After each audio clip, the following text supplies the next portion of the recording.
Single mom yelled, "Get down," and then she collapsed in the arms of the Mafia boss. The sound of shattering glass rang out. That is what I remember most clearly, not the searing pain, not the chaos that followed, filled with screams, just that sharp, cracking sound, like thousands of pieces of crystal being torn apart, as the bullet tore through the front window of D'Angelo's, the restaurant where I had worked double shifts for more than a year and a half.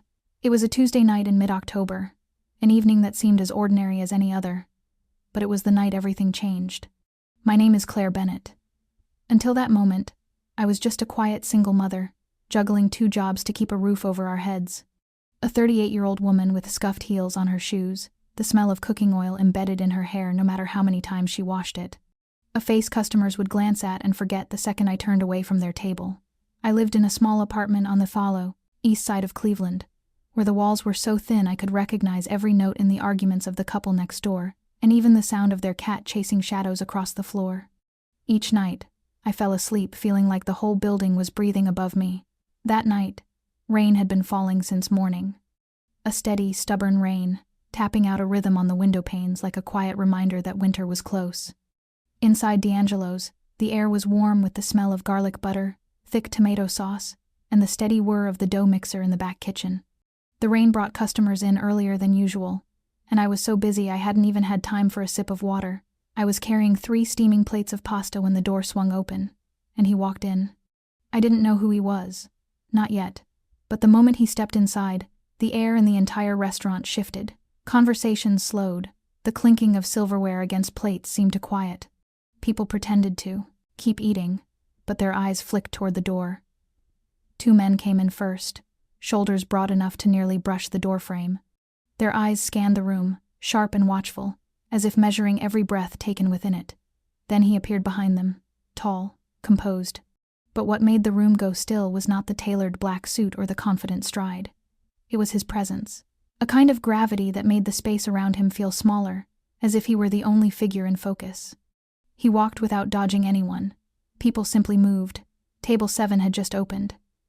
My manager leaned close and whispered in my ear, his voice taut like a wire. "Take that table, Claire."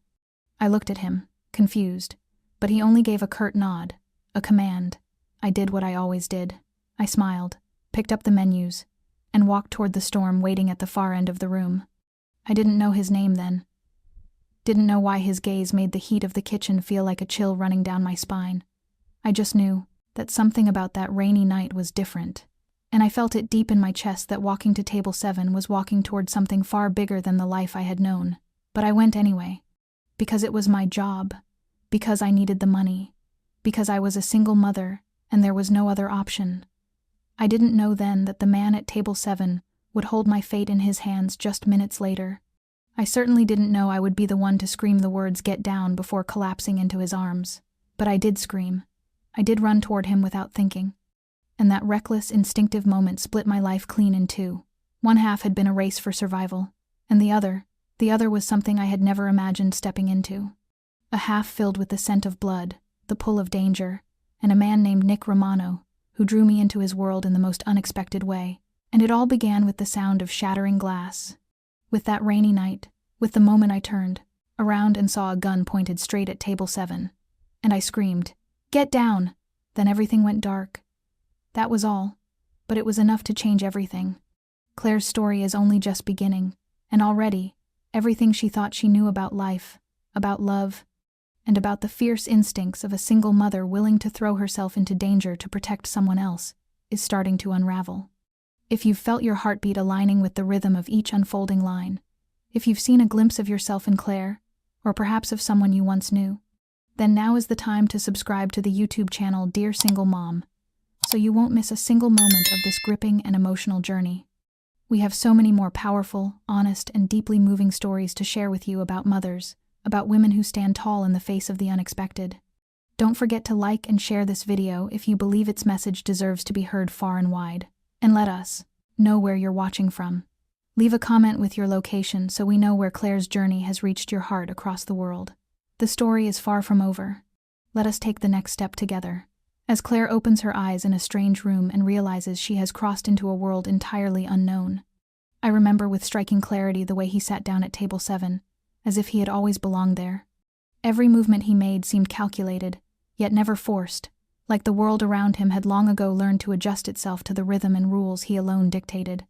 The two men who came with him never let their eyes rest on any one person in the restaurant for too long. They chose their seats so their backs were never to the door, their gaze sweeping the space with sharp precision.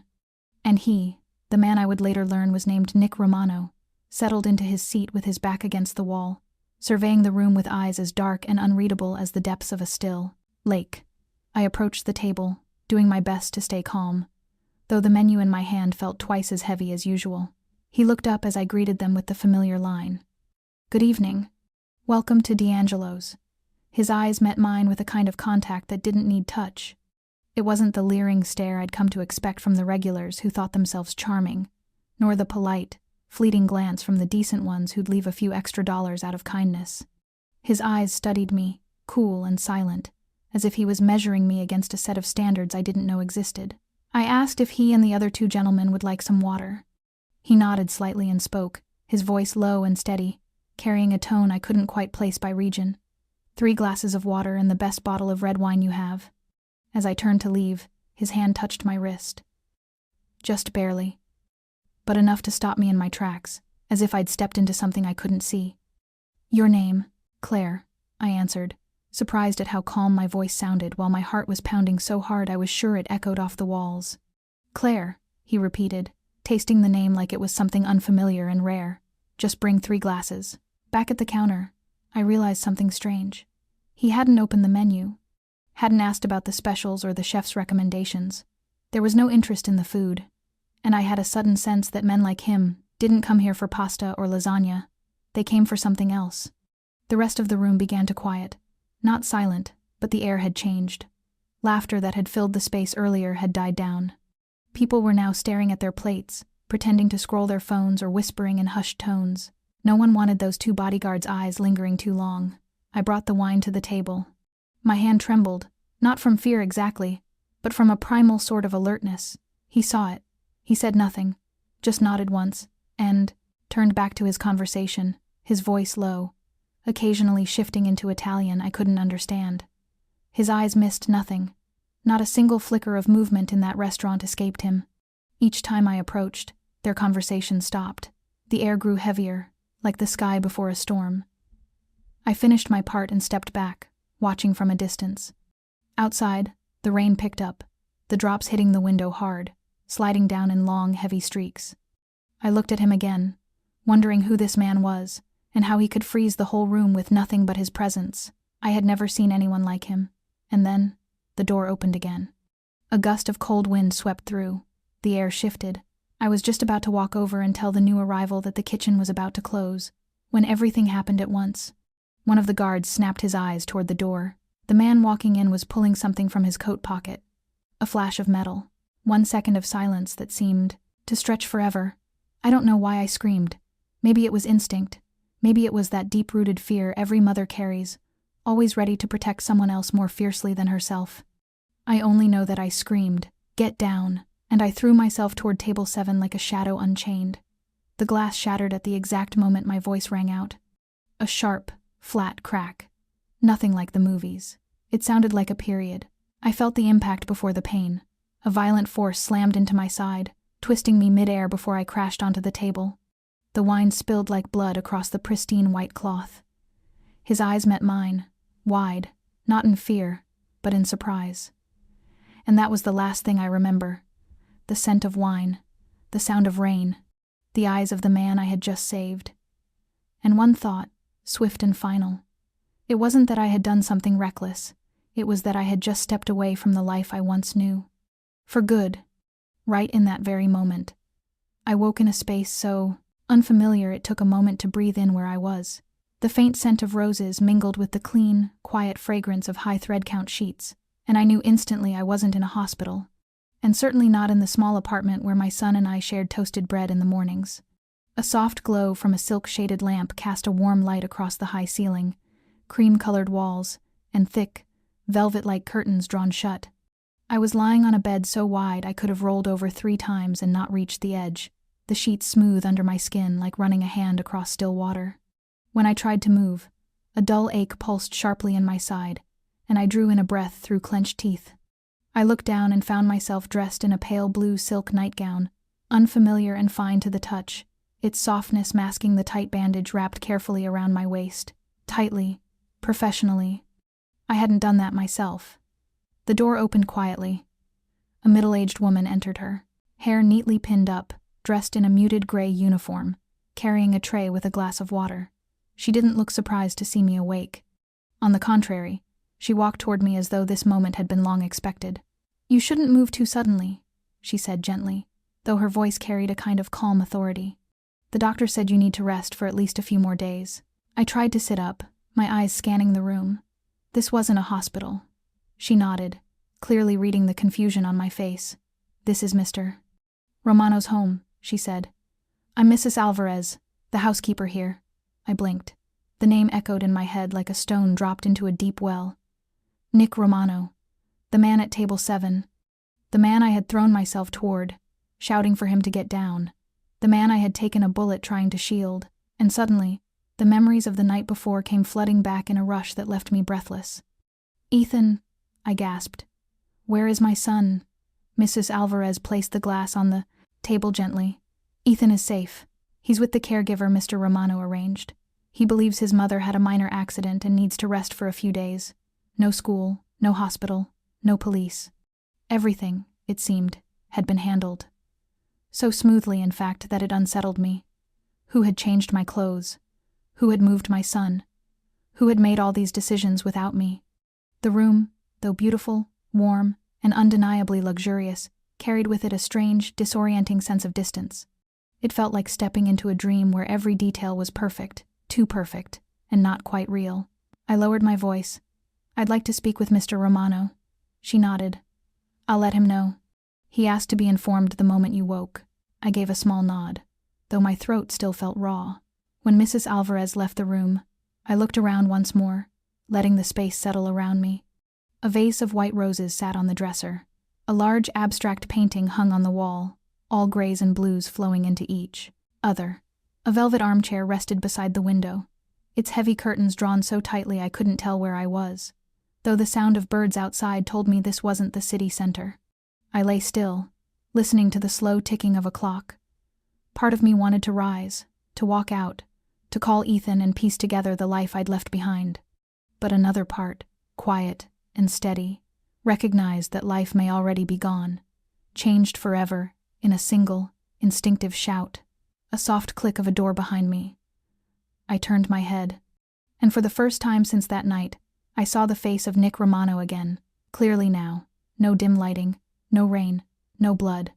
Just a man with eyes that gave nothing away, standing silent in the doorway, looking at me as though I were the one thing he had not expected in his meticulously calculated world. He stepped into the room without making a sound. Tall, broad-shouldered, his coat folded loosely over one arm, the soft gray sweater he wore underneath clinging to the solid frame of his body. The light from the window behind him poured in, outlining every sharp feature of his face. His jaw was freshly shaved, but not with the precision that erases all humanity. His deep brown eyes, nearly black, still held that same silence I remembered from that night. He said nothing at first, just stood there at the foot of the bed, his gaze slowly moving over me, as if confirming I was truly alive, still here, still the woman who had thrown herself into the path of gunfire for a stranger. I pushed myself up to sit, my lower body pulsing with pain, though I tried not to let it show. His brow tightened as he stepped closer, his voice low and rough, like it had carried him through a long, sleepless night. "You don't have to push yourself." I nodded, my eyes not leaving his. "Mr. Romano?" I began, but he raised his hand in a quiet gesture. "Nick," he said. "Call me Nick. There's no need for formality here." I nodded again, though my mind still swirled with confusion. "Nick. So, where am I?" He pulled a chair close to the bed, sat down, elbows resting on his knees, body leaning slightly toward me. "My home," he said. "East side suburbs of Cleveland. Safe, quiet.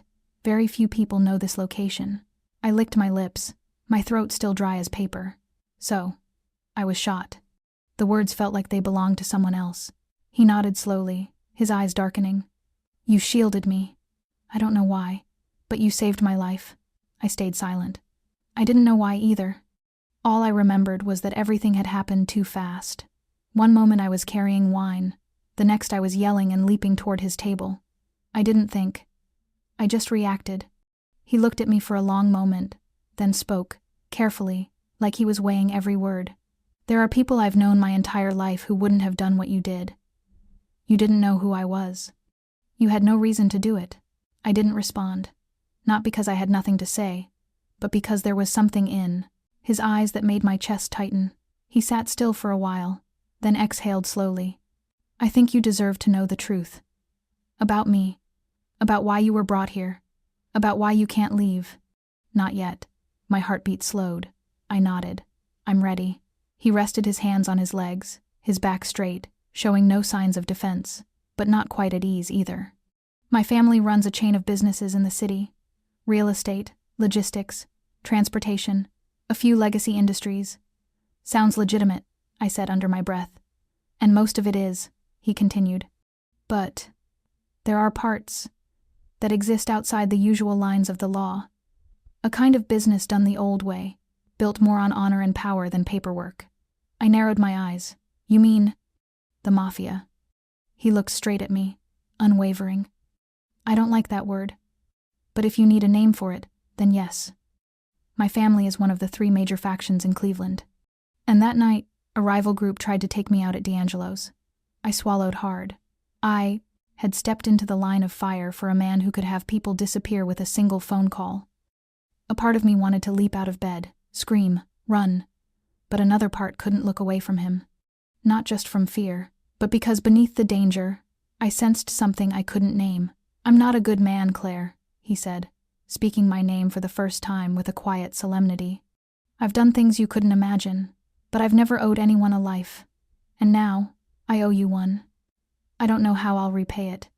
But first, I will protect you. At any cost. Because they saw your face. They know you got in the way. And they won't stop. My fingers gripped the edge of the blanket, the weight of his words crashing through me like sirens in the night. In that moment, I understood, not with full clarity but with something deeper, more instinctual, that my life had taken a turn I couldn't reverse. And the man sitting before me, Nick Romano, was the beginning of it all. I sat there, my back against the headboard, hands gently clutching the blanket that covered me up to the waist. The room, though warm and quiet, felt turbulent inside me. Nick Romano's words still echoed in my mind, steady and cold as the ticking of the wall clock. They saw your face. They know you got in the way. They won't stop. I had been through enough in life to know that when a powerful man says something like that, he is not exaggerating. I turned my gaze toward the window, the curtains still drawn, with only thin slivers of light cutting through and spilling faintly across the carpet. I wasn't tied down, wasn't locked in, and yet I felt like a bird in a velvet-lined cage. What pressed hardest against my chest wasn't the wound at my side or the truth about his world. It was Ethan. My son, 10 years old. A boy who loved books, was fascinated with space, and insisted on peanut butter toast every morning. Where was he now? With whom? Had he woken up afraid, wondering why? His mother hadn't called. I lifted my eyes to Nick, my voice rough with emotion held too long. You said my son is safe, but I need to know more than that. Who's with him? Where? How do I know you're not using him to keep me here? He didn't blink at my words. I don't blame you, he said, his voice dipping lower. If our roles were reversed, I'd ask the same thing. He reached into his pocket, pulled out a phone, tapped a few numbers, and handed it to me. I pressed it to my ear, my heart pounding as the ringing sounded. After the 3rd ring, a woman's voice answered, calm and kind. Hello, Miss Bennett. I'm Diane, the caregiver Mr. Romano arranged. Ethan's doing just fine. He's playing chess with my son, eating well, sleeping well. I can put him on the line if you'd like. I nodded quickly, my hands shaking as hope bloomed inside me. Then I heard Ethan's voice, clear and cheerful, just like always. Mom, what happened to you? Diane said you slipped and need some rest. Are you okay? Do you miss me? I swallowed the tears back, trying to keep my voice light. I'm okay, sweetheart, just a little sore. Are you being good? He launched into a string of small stories about his day, about chess, and the cookie he got after dinner. When Diane took the phone again, she promised to let me know anytime Ethan wanted to talk. I closed the phone, looked up at Nick. "Thank you." He didn't speak, only gave a quiet nod, his expression softening just slightly. But the moment of gratitude was quickly swallowed by reality. I was still in a house where no one but him held the key. I didn't know how many men stood behind the doors with guns. Didn't know if stepping outside would mean being followed. And worst of all, I didn't know when I would be allowed to leave. He had said I couldn't go for my own safety. But what does safety even mean in his world? A month, a year, forever? I steadied my voice. "I need to know how long I'm supposed to stay here, and when I can bring Ethan home." Nick stood, walked slowly toward the window, and gently pulled one side of the curtain aside, revealing a lake in the distance, its surface still and silver. "When the threat is gone, when I'm certain no one will come for you or your son." I knew the answer wasn't enough. But I also understood that in his world, everything was measured in threats, leverage, and control. And I, Claire Bennett, a woman who once lived an ordinary life, had suddenly become a variable he hadn't accounted for. A woman who had been shot simply because she shouted 2 words to save a life. And now, I was the one who needed protection. But not the kind I wanted, not with freedom, not by choice. I was a bird in a gilded cage, still hearing the click of a lock behind me. Even when everything looked calm and kind, Nick remained by the window when I spoke my question aloud. "I want to know exactly how long I have to stay here, and I want a choice in the matter. If you say I can't leave, for safety reasons, then I need a clear plan. I can't live in this suspended state. I have a child. I have a life." He was silent for so long that I thought I had overstepped. But then he turned, walking slowly back toward me, his eyes no longer guarded, only contemplative. "You saved my life, Claire. In my world, that's not something overlooked or forgotten. A life debt isn't repaid with money or gratitude. It stays." "I understand," I said, "but I don't want to be owed anything, and I don't want to be a burden." He shook his head. "You're not a burden. You're a target. And because of that, I am responsible for protecting you, whether you want it or not." His certainty made me both uneasy and angry. I didn't like being controlled, especially not by a man I had known for less than 24 hours. But I wasn't foolish enough to deny the danger circling around me and my son. Nick sat across from me, his elbows on his knees, his body leaning forward. "Then, let's make an agreement. You'll stay here, under my protection, until the threat has been eliminated. In that time, your son can stay with you, here, on the property. You won't be confined, but security will be tight." I sat up straighter, feeling my pulse quicken. "And what can I do in the meantime? I can't just sit in this room waiting for someone to come kill me. I need work. I need to feel like I'm living, not just surviving." He nodded, as if he'd anticipated this. "I run a nonprofit called the Romano Foundation. My sister Sophia manages it. They need someone in administration, helping with scholarship programs and fundraising events. If you're interested, I'll have you start next week." I hesitated for a moment, then nodded. Working at a charity wasn't something I'd ever imagined, but it was still work. Work meant routine, purpose, something to hold on to in the chaos. I looked him in the eye. "Then here are my conditions. First, I stay with Ethan. No, separation. Second, I want to be informed, as much as you can allow, about what's happening with this threat. I don't want to be left in the dark. And finally, when this is over, I leave. Freely, without being followed, without interference." He looked at me for a long time, and in his eyes, something shifted, something quiet and difficult to name. Maybe it was respect. "Agreed," he said, his voice lower. "But I have conditions too. You don't leave the grounds without someone with you. You follow all security instructions, and if anything happens, you listen to me. You don't make your own calls." I nodded. "I can live with that." We sat across from each other, 2 strangers caught in the same current. And in the middle of these terms, I realized that his world was nothing like mine, but at the very least, I had claimed back a small piece of my own voice. I was no longer a woman swept along by circumstance. I had stopped, stood up, and negotiated. And Nick Romano, for all his power and shadows, wasn't looking at me like a liability. He was looking at me like an equal, someone he could meet, eye to eye.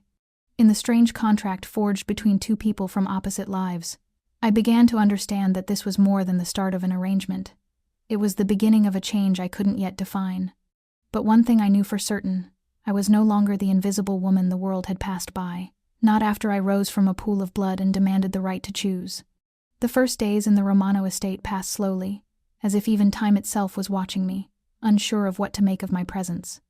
The house was so vast it took me nearly a week just to remember the way from the bedroom to the library, from the breakfast room out to the garden, where koi fish swam beneath red maple trees and stone paths curved beneath the shade. Ethan arrived on Monday morning, just hours after I officially agreed to the arrangement. He ran into my arms in the sitting room, his eyes shining with the wonder of a child discovering a world filled with strange new magic. "Mom, this place is like a castle. Look, I have my own playroom. And the pancakes here are even better than the ones at home." I held him tightly, his voice ringing in my chest like a quiet echo, reminding me of the one thing I had left to protect above all else. Sophia, Nick's sister, was the first person to truly speak to me after those hushed, uncertain early days. She found me in the library, where I sat pretending to read a book while my mind wandered far away. She entered with a cup of hot tea and a gentle smile, dressed simply in a pale blue dress, her hair tied back loosely. There was nothing cold or calculating about her gaze, so unlike what I'd imagined from someone in the Romano family. Instead, she was warm, present, real. "Nick said you were brave," she said as she handed me the tea. "Not many people in this world act like that, especially not for a stranger." I shook my head. "I'm not brave. I'm a mother. I acted like a mother." She smiled softly, sitting across from me. "I think this world could use more mothers like you." That one sentence, so gently spoken, caught something in my chest and held it still. I began work at the Romano Foundation by the end of that first week. The office was upstairs in a separate building on the property, with tall windows that opened out onto rows of lavender. My job was to help coordinate a scholarship program for children in difficult circumstances, a role that, surprisingly, suited me more than I had expected. I settled into the rhythm slowly. The people I worked with were quiet but professional. The security team was always present, always watchful, though I never learned their names. At first, I resented the constant supervision, but in time, I came to accept it. It was the cost of safety, and within those protected walls, I began to rebuild a new kind of daily life. Ethan studied with a private tutor in the estate. Each afternoon, the two of us would walk around the lake or read in the library together. I started waking early, stretching on the floor to old yoga videos saved on my laptop, fumbling with the automatic coffee machine I eventually learned to use. Some nights, Nick would join us for dinner. Not every evening, but often enough to feel intentional. He spoke little, but when he did, his gaze always met the person he addressed. Ethan took to him quickly, telling him about school or showing him drawings as if Nick were the father figure he'd always imagined but never known. I didn't interfere. I simply watched, my heart caught somewhere between warmth and warning. I didn't allow myself to forget that none of this was permanent. This beautiful house, these quiet meals, this meaningful work, they weren't mine to keep. But even within that impermanence, I couldn't deny that I was breathing easier, sleeping more deeply, and for the first time in years, feeling like I had a place to stand. I still carried my caution. I still checked the locks before bed, still remembered every detail of that night at D'Angelo's as if it might repeat itself. But I was learning how to live in the present, not by erasing the past or dreaming of a future, but simply by being, right now. And beneath the cold armor of this unexpected sanctuary, a part of me had started to return. A part I hadn't seen in so long. I'd forgotten she was still there. I began my first day at the Romano Foundation, with a cup of coffee in hand and a heart caught between anticipation and guardedness. The building where I'd been assigned stood quietly at the far edge of the estate, separated from the main house by a cobblestone path bordered by laurel hedges and patches of purple flowers blooming shyly beneath the morning sun. The structure itself was modest, just 2 stories, with a white brick facade and a red-tiled roof, more reminiscent of a small museum than the headquarters of a family-run charitable foundation. My desk was situated in a shared office space near a window that overlooked the back garden. It was neat, with a desktop computer, a tall stack of files reaching to my elbow, and a small vase of dried flowers that likely belonged to whoever sat here before me. Sophia met me at the door, her smile warm as she pulled out a chair beside mine. "Today I'll introduce you to the team," she said. "But first, thank you. I know your situation is anything but simple." I nodded, still holding a thread of hesitation. I never imagined myself working for anything tied to a family with a history as tangled as the Romanos, but already, reality had proven more nuanced than the judgments I'd carried in with me. The office wasn't flashy. There were no designer suits or phones ringing off the hook. People here dressed simply, spoke quietly, and worked with a kind of focused urgency that felt sincere. Sophia led me from room to room, introducing me to each member of the team. "This is Ben," she said, "handling scholarships for Latinx students. That's Grace, coordinating reading initiatives for children in rural areas." Everyone greeted me with a smile. No one looked at me with suspicion or curiosity. No one mentioned Nick Romano. No one made me feel like an outsider stepping into a world I didn't belong to. My first task was to review the applicant list for the upcoming fall scholarship cycle. Part of it meant reading through applications. The rest involved contacting schools to verify records and tracking the progress of interviews. I quickly realized the workload wasn't light, but it wasn't beyond me either. In fact, it grounded me. It made me feel like I was doing something that mattered. Each morning, I woke early, made breakfast for Ethan, saw him off to his tutoring sessions, then walked out the door with a canvas bag slung over my shoulder like any other working woman. And the moment I passed through the doors of that office, the worries about security, about unseen threats beyond the estate walls, softened for a while. Inside these walls, I was not the woman who had been shot in the crossfire of a Mafia hit. I was Claire Bennett, administrative staff, a member of a team working to make something better in a fractured world.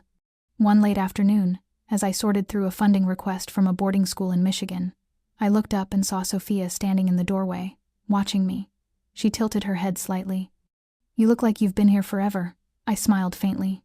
Maybe it's because I used to be a front desk receptionist at a hospital. Paperwork, schedules, waiting lists. "It's not all that different." She stepped in, sitting down across from me. "It is different," she said softly. "Because here, people know who you are. You're not just a name in a system. You're someone who can change something. Even if it's small. It's real." That thought stayed with me the rest of the day. And when I stepped out of the office into the evening light, the sunset casting a warm glow through the trees that lined the path home, I realized I had found something I didn't know I'd lost. A place to contribute. A reason to get out of bed in the morning. A space where I could exist not in fear, but in value.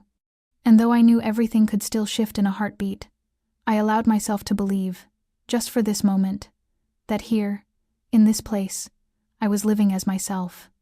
Not as part of some power game. Not as a shadow behind someone else. But as me, Claire Bennett, a woman starting over with the same name, but a completely different heart. The shift between Nick and me didn't arrive like a sudden storm. It came quietly, gently, in the form of small things, glances that lingered a second too long, silences that no longer felt empty, gestures that said more than words ever could. It was a slow erosion, like water wearing, down stone, not with force but with patience. In the beginning, we barely spoke beyond what was necessary. He continued to appear on certain evenings, joining Ethan and me for dinner beneath the soft golden light of the dining room, where the chandelier glowed like candlelight. He always ate slowly, speaking little, letting Ethan fill the room with stories about space, books, and the imaginary soccer matches he narrated with bright-eyed excitement. Somehow, my son seemed instinctively drawn to this man, as if he sensed something unspoken and dependable in him. Ethan never hesitated to ask the kind of questions only a child would dare, awkward, innocent, sometimes startling. Once, he asked outright if Nick had ever been to prison. Nick didn't flinch, didn't scold, didn't even dodge the question. He just laughed softly, shook his head, and said, "Not yet, though I'm sure someone out there would like that to happen." The answer didn't frighten Ethan. If anything, it deepened the boy's trust. And I sat quietly through those evenings, watching them, my chest rising and falling with a warmth I didn't know what to do with. One evening, I came home late from the office. The sky had opened with rain, and I hadn't brought an umbrella. I stepped into the main hall, soaked through, only to find him standing there by the fireplace. He didn't speak. He just looked at me for a moment, then crossed the room and placed his coat around my shoulders. No questions, no explanations, just that simple act, and it made my heart skip in a way I wasn't ready for. I looked at him, uncertain of what to say, but all he said was, "It's going to rain again tomorrow." Another time, when I ran a low fever after a long week of work, he was the one who called the doctor himself. I wasn't used to being cared for, especially not by someone like him, someone the outside world whispered about with either fear or caution. But that night, standing at the door to my bay room with a cup of ginger tea in hand, he wasn't a crime boss. He was just a man telling me I should rest. I began to catch myself anticipating the evenings he joined us for dinner. Not because I needed him, but because his presence brought something I couldn't name. A quiet anchor I never asked for but found myself leaning on anyway. He started asking questions about my work. About the scholarship files, the cases that stayed with me after hours. I told him about a 14-year-old girl whose father was in prison for car theft and whose mother battled alcoholism. She still managed to score perfectly on every entrance test. Nick listened, his expression unreadable, then asked what I wanted for her. I said, a full scholarship and therapy support. 2 days later, Sophia informed me the Romano family's private fund would be covering her entire education, along with a personalized counseling program. I didn't ask if he had arranged it. I didn't need to. One night, after Ethan had gone to bed, I sat alone in the garden near a row of white orchids just starting to bloom. He came out quietly and sat beside me without a word. We said nothing for a while. Then he asked, if that night hadn't happened, what do you think your life would be like now? I looked up at the sky, clouds drifting slowly overhead, and felt the answer come without anger or regret. I'd probably still be a nameless waitress at a small restaurant, still going to bed tired, still believing I was invisible. He didn't look at me, but I could feel the shift in his gaze. And now, I turned to him. And now, I'm someone trying to understand why you no longer scare me.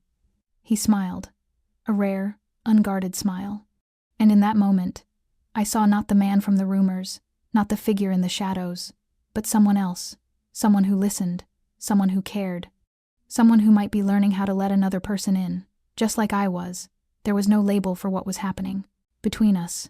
It wasn't a romance, not yet, but something was forming, built on mutual respect, on silences that felt safe, on a strange sense of security I hadn't known in years. And I began to wonder if it could be real, if whatever was growing between us was quietly taking root. But I also knew his world wasn't made for ordinary dreams. And though my heart had softened, I wasn't ready to take another step. Not yet. But maybe, just maybe, that day was coming sooner than I thought. Ethan moved into the estate on an early Monday morning, when the mist still clung to the trees and the sun hadn't yet broken through the thick blanket of clouds. I stood by the front gate waiting for the car that would bring him, clutching the hem of my coat, heart caught in that space between anticipation and unease. Though I had spoken to Ethan every day over the past few weeks, though he had been safe and well in Diane's care, I couldn't stop the current of anxiety that ran through me. This was the first time my son would walk through these gates not as a visitor, but as someone stepping into a new life, one I myself was still learning how to navigate. When the car door opened and I saw his bright face appear, I nearly cried. He ran toward me, flinging his arms around my waist as if we'd been apart for a year. Mom, I missed you so much. Is it true there's a koi pond here? Sophia said there's a playroom with a drawing table and a piano. Do we get pizza every Friday? The questions tumbled from him like water from a spring. I laughed, easing his backpack off his shoulder, guiding him through the open front doors that felt like they'd been waiting just for him. His room was upstairs, down the hall from mine. It was a bright, welcoming space, with a window that looked out over the garden, shelves already filled with adventure stories, science books, and coloring pages. A map of the world stretched across one wall, and beneath it stood a small desk, with a rocket-shaped lamp. Nick wasn't there when Ethan arrived. He usually left early and came home only after the stone paths outside were painted gold by sunset. But that day, he came back sooner than expected. Ethan and I were in the living room, playing chess on the rug when he walked in, coat draped over one arm, tie loosened like someone at the end of a long day. Ethan jumped up. Uncle Nick, I live here now. Thank you for the room, it's better than I imagined. Nick smiled. One of those rare, unguarded smiles that made him seem like someone else entirely. I'm glad you like it, he said. I hope you feel at home here. Ethan turned to me. Mom, doesn't it feel like we're kind of a family now? I froze for a second, heart caught in his innocent truth. I hadn't answered yet when Nick stepped forward and placed a gentle hand on Ethan's shoulder. I think, even if it's only for a while, this place should feel warm. And sometimes, families don't begin where we expect. Sometimes they start in the most unexpected ways. Ethan nodded as if he understood every word, then launched into another flurry of stories. In the days that followed, a new rhythm began to take shape. Ethan adapted easily, almost as if he'd been born to run through wide hallways and explore gardens lined with old trees. He had dinner with Nick and me most nights, sharing little moments from his day, how his tutor taught him to multiply fractions, or how he planted mint in the backyard garden. Nick didn't say much, but he always listened. Sometimes he would tell a short story about a trip to Chicago or a long meeting in the city.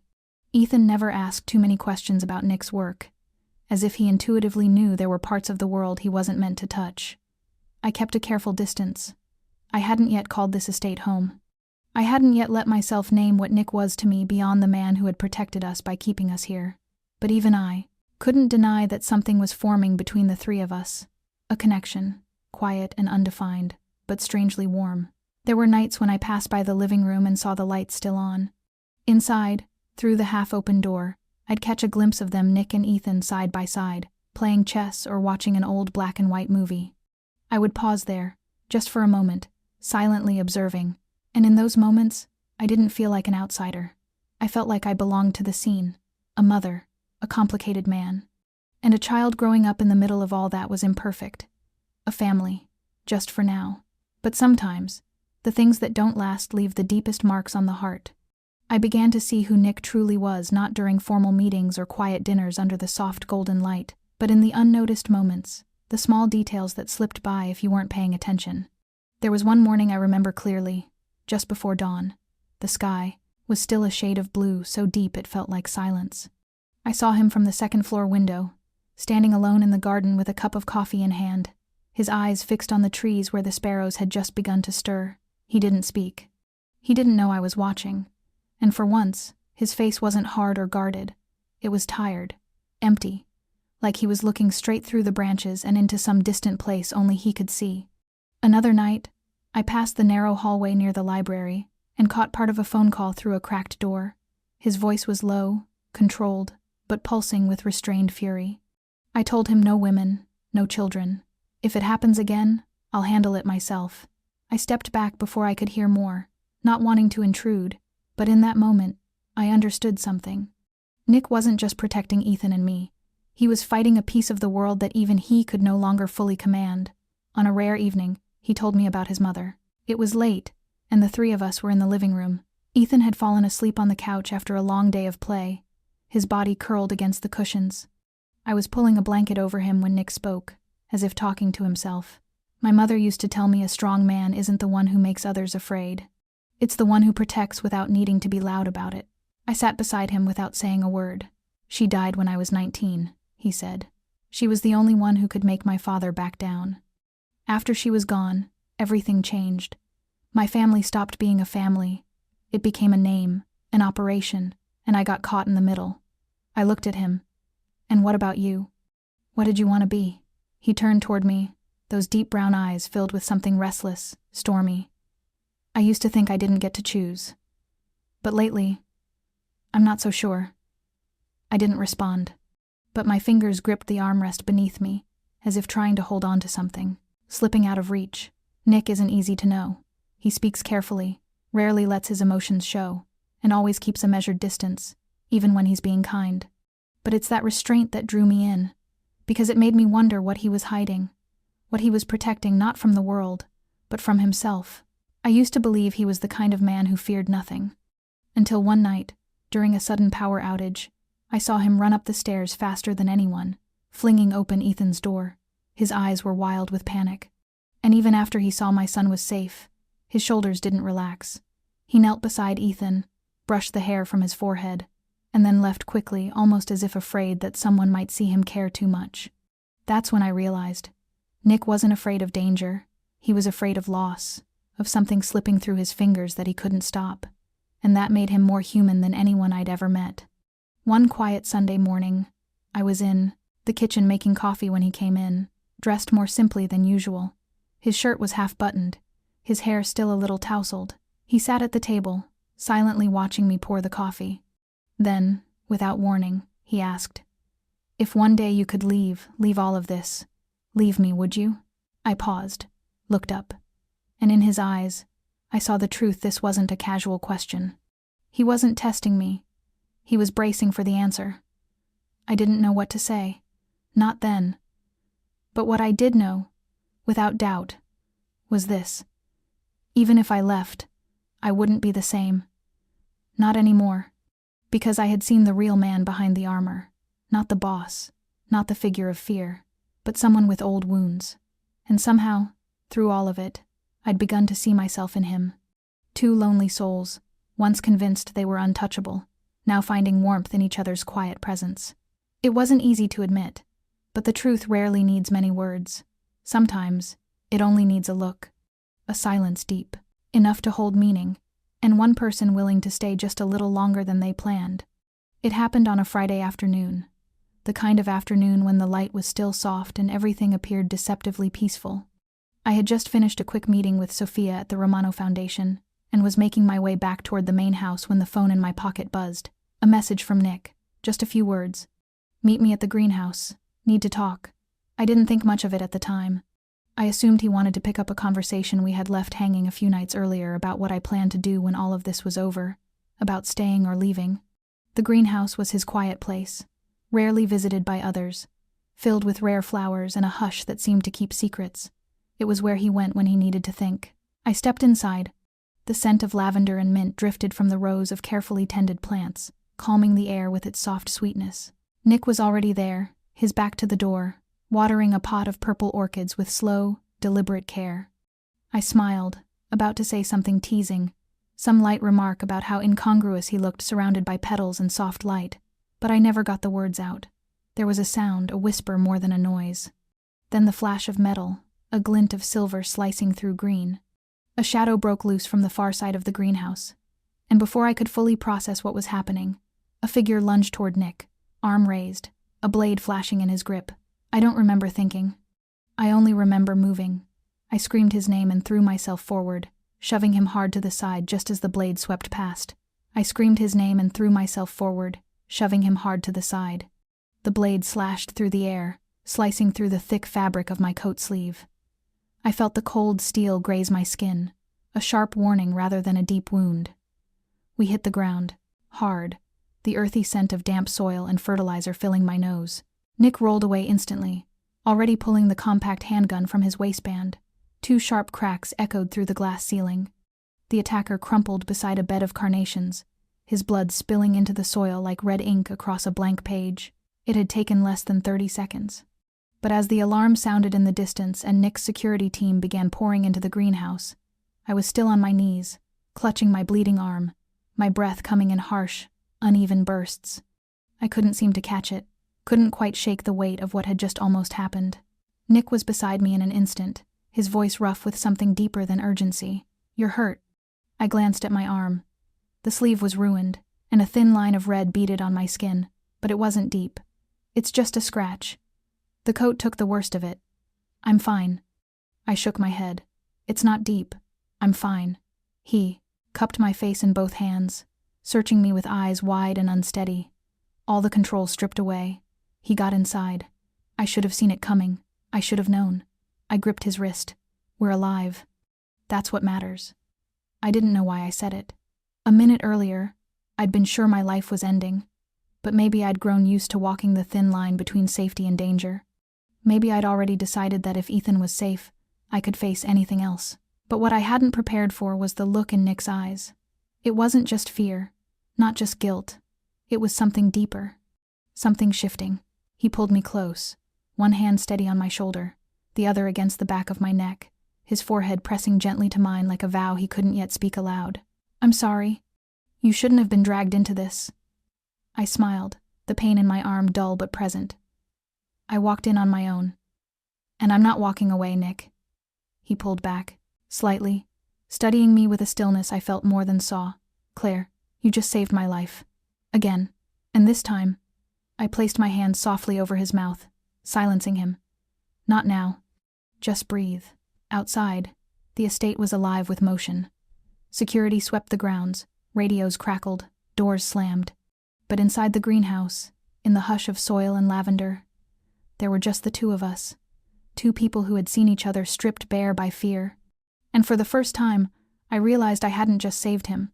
I was changing him, and in ways I couldn't yet name, he was changing me too. 3 days after the attack in the greenhouse, the Romano estate fell into a strange, heavy silence. Not the stillness of peace, but the thick, suffocating hush of a storm gathering strength, pulling in the sky before it breaks. Everyone moved faster, spoke softer, watched each other with sharpened eyes.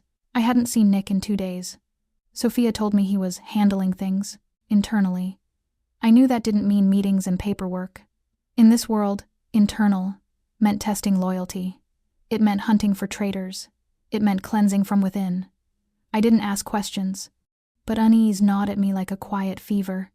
Ethan was still under close watch, 2 guards assigned to him at all times, even while he studied or watered his little herb garden. I told myself it was enough. I told myself this house, this fortress, was impenetrable. I was wrong. It happened on Wednesday afternoon. I had just finished my shift at the Romano Foundation and returned to the house, expecting the usual quiet. I stepped into the study where Ethan usually sat with his tutor. The chair was empty. The window cracked open. A math book lay abandoned mid-page. The tutor was gone. My heart clenched in a grip so tight I couldn't breathe. I called his name once, twice, louder. My voice shook. A guard rushed into the hallway, face pale. Miss Claire, the boy. I didn't let him finish. I ran, through the corridor, down the stairs, into the kitchen, out to the garden, to the front gates.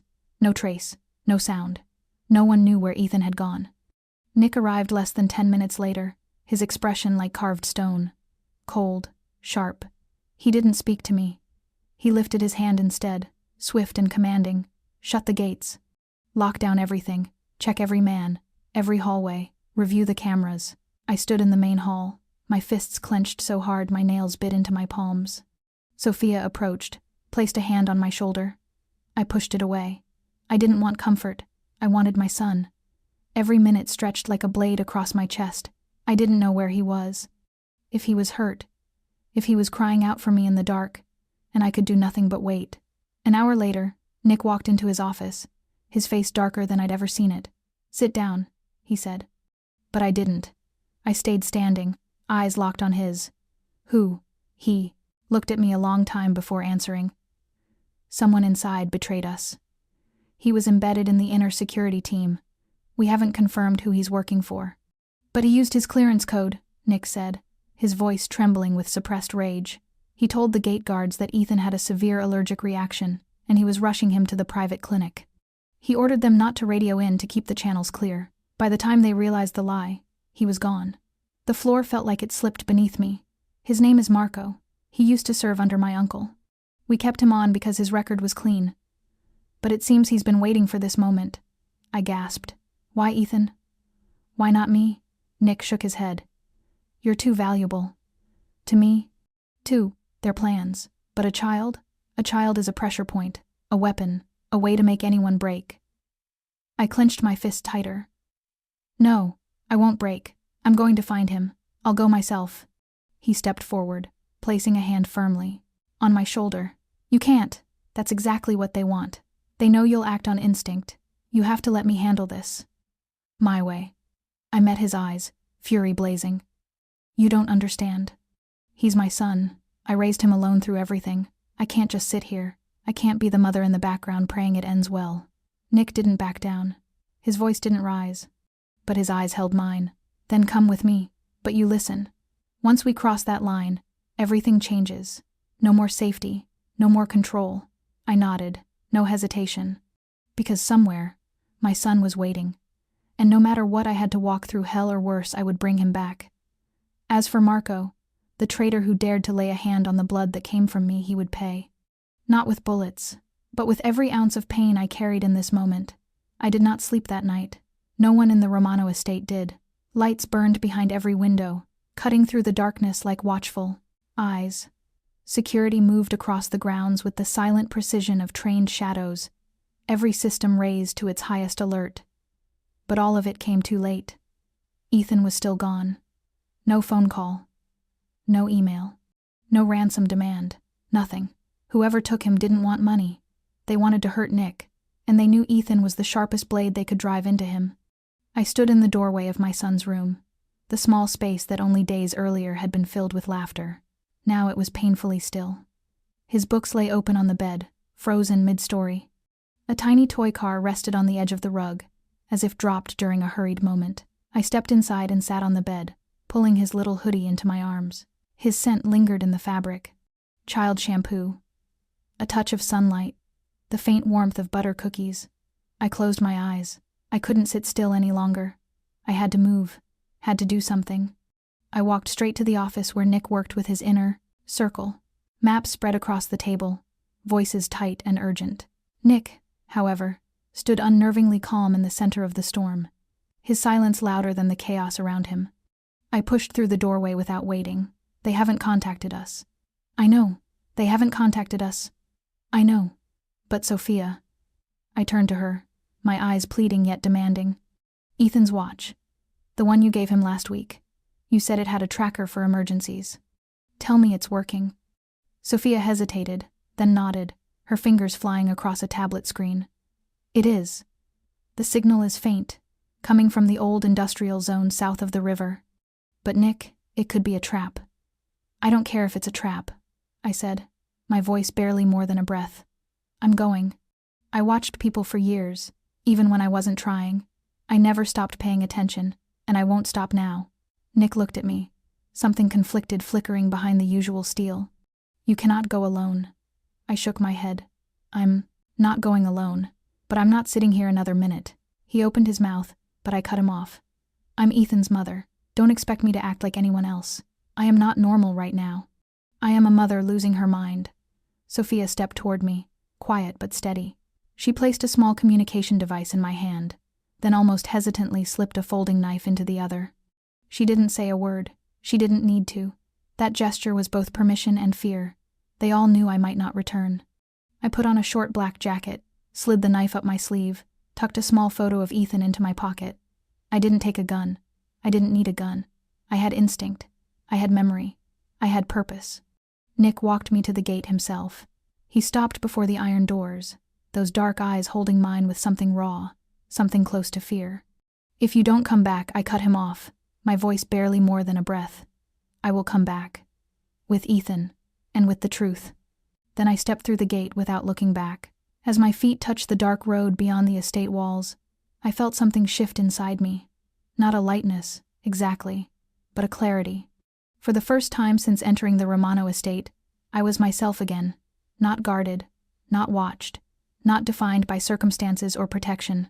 I was Claire Bennett, a mother, a woman, and the only one who could bring my son home, even if I had to cross into the deepest dark, even if I had to face a man who once lived under Nick's roof, even if it meant stepping beyond the illusion of safety I had begun to grow used to. I walked forward with a promise burning inside me, that I would find Ethan, that this night would not be the last night he lay alone in some unfamiliar place, and that the man who betrayed us would pay not because he betrayed Nick, but because he touched the one thing in this world I would burn everything to protect, my blood, my love, my child. Nick knew Claire, wouldn't stop. She was never the kind to sit still and pray for good things to come. When he noticed her coat missing from the hallway rack, no note, no word, just a trail of fresh footprints pressed into the damp earth. Stretching out from the estate, he understood immediately. She was gone. Alone. He stood at the door for several long seconds, a storm rising in his chest, a tangle of anger, fear, and something far more dangerous, gratitude. Claire didn't wait for salvation. She fought for what was hers, but the world outside didn't work on courage alone. It was layered in betrayal, in deceit, in men who killed without blinking, and she was walking straight into the heart of all of it. Nick turned back toward the study, where Sophia was tracking the locator embedded in the comm device Claire had taken with her. A red dot blinked steadily across the map, moving quickly through the southern districts of the city, closing in on an abandoned industrial zone once used by the Romano family as a shipment depot long before Nick took over and burned every remnant of the old ways to the ground. Since then, it had become a ghost on their maps, a place no one was supposed to return to. Unless, Sophia looked up, her voice tight. Marco might be keeping Ethan there. There was an underground chamber off the records. If he remembers the old entry points, he could have brought the boy through one of them. Nick nodded, eyes locked on the map. Mobilize Alpha Team. Breach gear. 3 vehicles. No advance notice. No satellite. All comms shift to internal channel. And get me there in 15. Sophia hesitated. And Claire? Nick paused for just a breath. Deploy a second team. Shadow her signal. Keep your distance, but don't let her fall into their hands, and don't let her see you. My team will handle the rest. She understood. With those words, Nick wasn't just launching a rescue. He was preparing to confront something far more personal than a traitor. Marco wasn't just a disgruntled former guard. He had once been trusted by Nick's father, the silent force behind the shadows Nick had spent years trying to erase. And now, he had returned not to reclaim power, but to take the last thing Nick had left to lose. He climbed into the vehicle without fanfare, carrying little, a small sidearm tucked into his waistband, a folding blade that had once belonged to his father. There was no room inside him for hesitation now, no space left for mercy, but there was a space clear and undeniable shaped like Claire. Whether she accepted it or not, whether she tried to hide it or not, Nick knew something inside her had shifted, and now it was his turn to protect her, to keep her alive, no matter what. He glanced at the map one last time as the car surged forward into the fading afternoon. Claire was closing in on the center, and if everything played out the way he feared, within minutes, the whole facade would collapse. Secrets would spill, blood would follow, but not hers. Never again. This wasn't just a rescue. This was a promise. And Nick Romano was the kind of man who, once he made a promise in silence, would keep it with everything he had. The old warehouse emerged like a ghost, crouched in the heart of an abandoned industrial zone, cloaked in a thick veil of dust and the damp green of time-worn moss. Dusk had fallen quickly, and heavy black clouds gathered above like an ominous warning. Claire paused behind a crumbling wall, her heart pounding beneath her rain-soaked coat, eyes fixed on the large metal door ahead. There were no guards, no lights, no sound, except the wind howling through broken cracks and shattered beams. It was that very silence that made her shiver. She knew Ethan was inside. She felt it, as though an invisible thread tied them together, pulling her spirit toward the fragile heartbeat trembling in fear. She moved forward, each step measured, ears straining for the report, faintest noise. When she reached the side door, she pressed her ear against the icy metal. A soft sound. Footsteps. A muffled moan. It was Ethan. She didn't hesitate. Her hand slipped over the lock with quiet familiarity, the way she had done countless times growing up in the run-down tenement blocks where survival meant doing everything with bare hands. The door creaked open with a quiet groan. Inside, it was pitch black. The air was thick with damp rot, and something darker, something coppery and burnt, like old blood dried into the concrete. Claire drew the folding knife from her sleeve, held it close to her side, and stepped slowly into the corridor leading into the belly of the warehouse. Footsteps echoed in the distance. First one, then two, then three. It wasn't just Marco.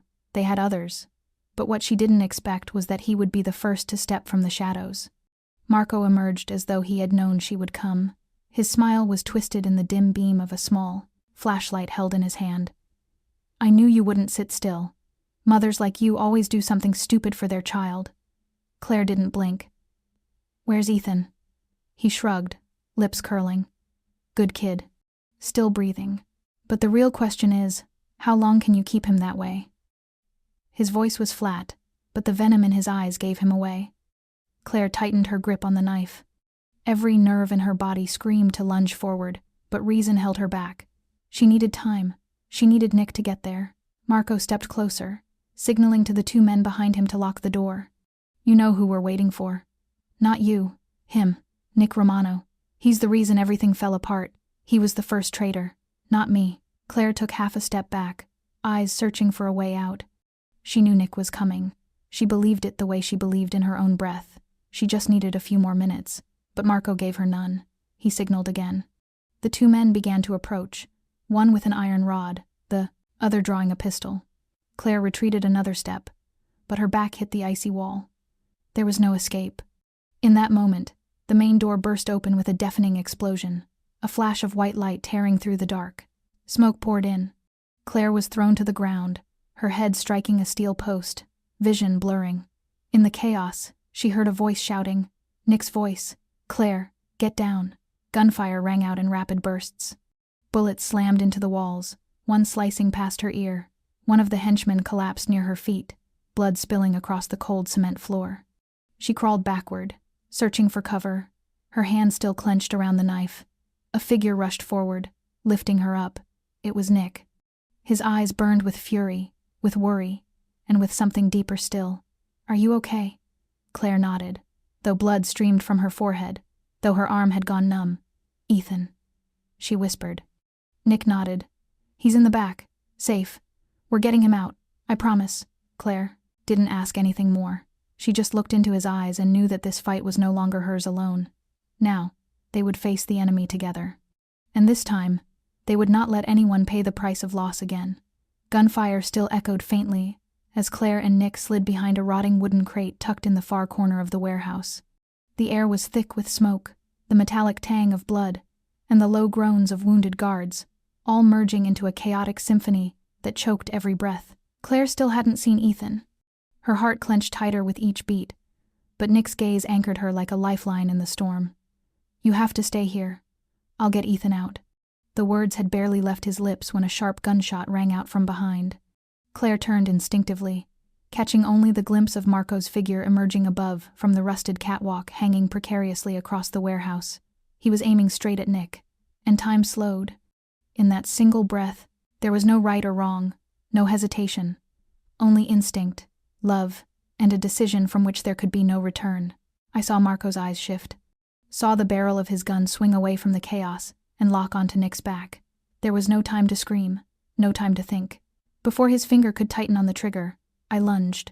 I threw my body between the gun and Nick, shoving him aside just as the muzzle flashed. A searing pain tore through my shoulder, violent and absolute, knocking the breath from my lungs before I even hit the cold concrete. Nick cried out, "Claire," but she couldn't hear anything beyond the pounding in her ears. Her vision blurred with the sting of pain, yet she could still make out his face hovering over her, eyes wide with shock and fear. He gathered her in his arms, his hand pressing against the blood-soaked wound on her shoulder. "You're hit." His voice trembled, stripped of all the armor he once wore. "It's all right," Claire gasped, forcing a faint smile. "I've felt pain before. I know how to survive it. But you can't die, Nick. I won't allow it." Nick held her tightly, as if letting go would unravel everything they had left. In his eyes, there was no longer the cold mastermind who once made the city kneel. In his eyes now, there was only a man staring at the woman who had taken a bullet for him for the second time. A woman who still looked up at him with unspoken love and unwavering resolve. "I won't let you lose one more drop of blood." He whispered the promise, then turned to signal his team. 2 men rushed over, lifting Claire with the care of men cradling something irreplaceable. Nick squeezed her hand one last time, then stood, his eyes locked on the catwalk where Marco still lurked in the shadows. Claire wanted to call him back, to beg him not to go, but she knew it would be in vain. Some confrontations had to happen. Some debts could not be paid by anyone else. And Marco, who had touched her son, pulled the trigger, on her, betrayed the man who once protected him, was one of those debts. As Nick disappeared behind a row of shipping containers, Claire closed her eyes, her breath shallow and quick. Blood still flowed. Her shoulder felt torn open, but deep inside, something burned steady and hot. She didn't regret it. Even if she could turn back time, she would throw herself into that path again. She would take that bullet for one truth she could no longer deny. She loved Nick. Not in some fragile dreamer's way, not as a woman waiting to be rescued. She loved the man himself, the scars, the stubbornness, the shadows he never let anyone see. And she was willing to bleed for him again if it meant keeping him alive. In the distance, the last gunshots began to fade. Footsteps echoed louder now. Sophia's voice crackled faintly through the radio by her ear, followed by calm assurance. "Medical is on the way." "Ethan is safe," Claire exhaled, and a single tear traced its way down her cheek, vanishing into prizes. The mix of blood and dirt. She smiled, faint and trembling, not from the pain, but from the knowledge that somehow, this was the beginning of the end. And if fate granted her one more chance at life, she knew with clarity that she would never go back to who she was. No longer the solitary Claire, no longer the woman who only knew how to endure, but a woman who had chosen to love and to fight with everything she had for those she loved. The throbbing pain in her shoulder hadn't even begun to ease when Claire heard footsteps rushing toward her, growing louder with each passing second. Through the lingering haze of smoke and the flickering beams of flashlights wielded by the soldiers, a small voice called out, so soft and full of disbelief that she thought she might be dreaming. "Mom." It was Ethan. She tried to sit up, but her body screamed in protest, every inch of her feeling as though it had been torn apart. Then, through the blur, a familiar figure burst toward her. His hair was a tangled mess, his face streaked with dirt, and his eyes brimmed with tears. Ethan dropped to his knees beside her, his small arms wrapping tightly around her, as if letting go would make her vanish again. "You're here. You're okay," Claire whispered, her hand gently pressing against his back. Her son was trembling from fear, his breath hitching, but he fought back the sobs. "I didn't know if you were still alive," someone said. Claire pressed her cheek against his head, inhaling deeply the scent she had clung to in memory these past few days. "No one can take me from you. No one." When she looked up, Sophia was already at her side, handing Ethan a blanket before kneeling to check Claire's wound. "We're getting you to the ambulance right now. Where's Nick?" Claire asked, her voice hoarse from blood loss and emotion. Sophia glanced quickly toward the upper walkway. "It's over. Marco's been taken down. No one else made it out. Nick is okay." Claire let out a breath she hadn't, realized she was holding, her chest finally releasing its grip. She nodded, her hand still clutching Ethan's. They helped her outside, into the beam of floodlights cast by the waiting ambulance. Ethan stayed at her side, his small hand locked tightly around hers. No one said a word. They didn't need to.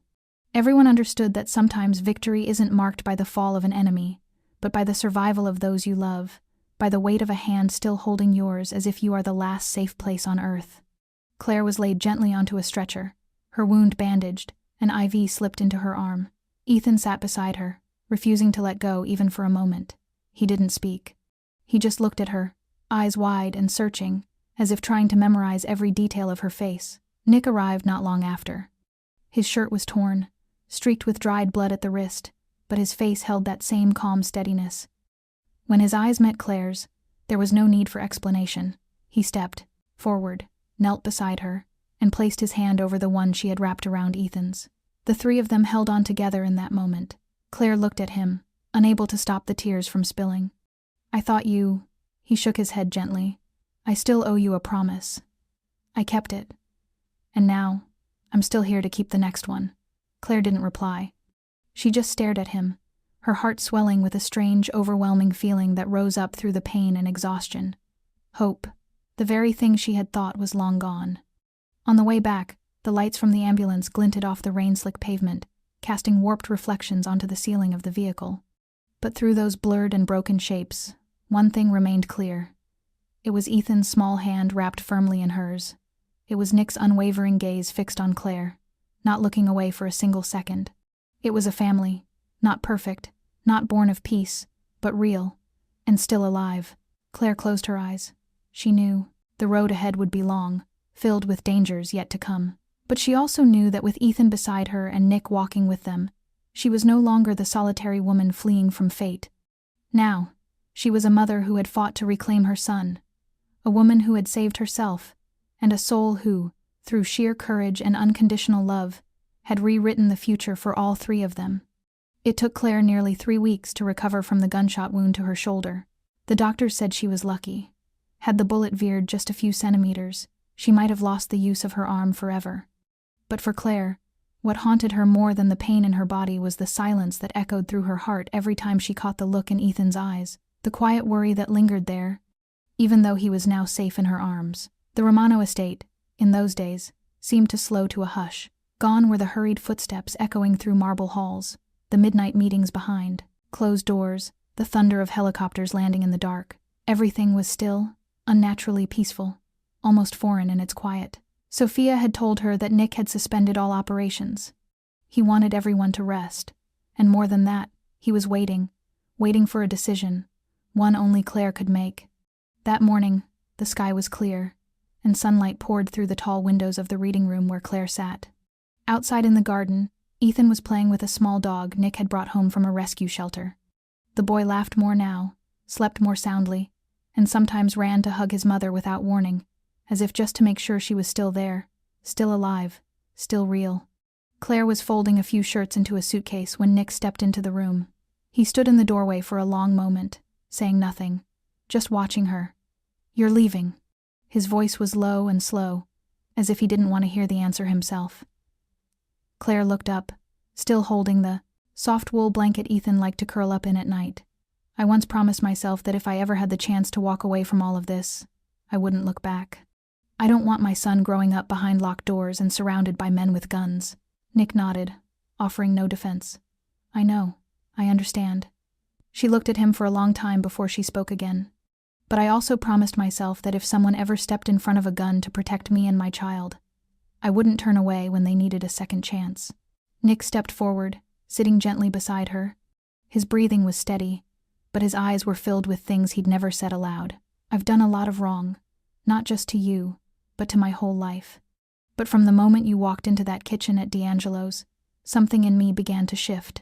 I stopped knowing what was right or wrong. I just knew I didn't want to lose you. Claire looked down at her hands, thinner now after weeks of healing, then lifted her gaze to his, her eyes lit with calm certainty. I can't live in your shadows. I can't be the woman standing behind every blood-stained choice. But if you're willing to step out of it, even just a little, I won't leave. Nick didn't respond right away. He stood and walked to the window, looking out at the garden where Ethan was laughing, his face lit with joy as the dog licked at his cheeks. Then he turned back, nodded. Then let's begin again. No more thick curtains to hide the truth. No more double-locked doors. Just 3 people. 1 home. 1 chance to start over. Claire smiled. For the first time since that rainy night, the smile held no fear. She pulled the suitcase off the bed, opened it, and gently placed the wool blanket back into the drawer. Outside, Ethan looked up at her from the garden, his eyes shining beneath the golden light of morning. Claire stepped toward the door, her heart light. The promise she once made had been a chain around her soul. But now, it was the very thing that brought her back.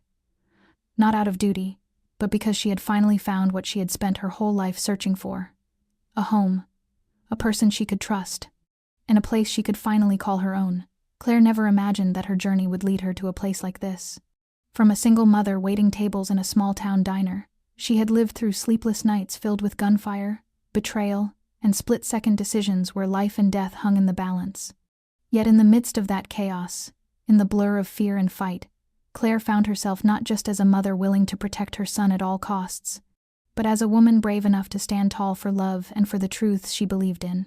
She chose to stay, not out of a need for a man or the comfort of security, but because for the first time in her life, she felt like she belonged. She had found a place where Ethan's laughter no longer had to compete with daily worry, where the man beside her made no grand promises but always showed up when she needed him most. The choice was not easy. As a mother, Claire knew that every decision shaped her son's future. And as a woman, she understood how deep old wounds could bury the heart, making it hard to open again. But life doesn't always offer us second chances. Sometimes, it's in the moments where everything seems lost that we see most clearly what truly matters. Claire's story is a quiet, powerful reminder that we do not need to be flawless to deserve happiness. Being a single mother does not mean being weak or limited. Every woman has the right to be loved, to choose her own path, and to live in a way that honors her deepest worth. No matter how harsh the road, love, courage, and unwavering resolve will always light the way. If Claire's story spoke to your heart, we invite you to subscribe to the Dear Single Mom channel, like this video, and share it with others. We believe in the strength and beauty of real stories, stories that inspire, that remind us of what we're capable of, that help us feel a little less alone. Has this story made you reflect on your own life?